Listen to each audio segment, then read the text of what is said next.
Le chef du gouvernement, Édouard Philippe, a annoncé la semaine dernière que le gouvernement s'apprêtait à prendre plusieurs ordonnances pour précisément mettre en place les procédures qui accompagneraient ce Brexit.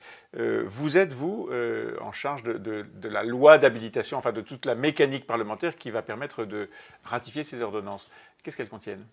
Oui, absolument. Alors, on les a adoptées, on les a examinées en décembre. On a adopté la loi d'habilitation la semaine dernière. Et c'est une loi qui se penche, grosso modo, sur 3 gros chapitres. Le premier chapitre, c'est les Français qui vivent au Royaume-Uni et dans quelles conditions ils rentreraient en France si jamais le Royaume-Uni sort sèchement. Deuxième chapitre, les Britanniques qui habitent en France. Dans quelles conditions est-ce qu'ils peuvent rester? Sont-ils bienvenus ou pas? Exactement. Et troisième chapitre, c'est les contrôles aux frontières. Parce que c'est là où on a une particularité française, en particulier avec le tunnel sous la Manche, c'est qu'en fait, nous, on a la vraie frontière avec le Royaume-Uni, qui est le tunnel sous la Manche, qui est le principal point de passage. Qui est l'artère. Ouais.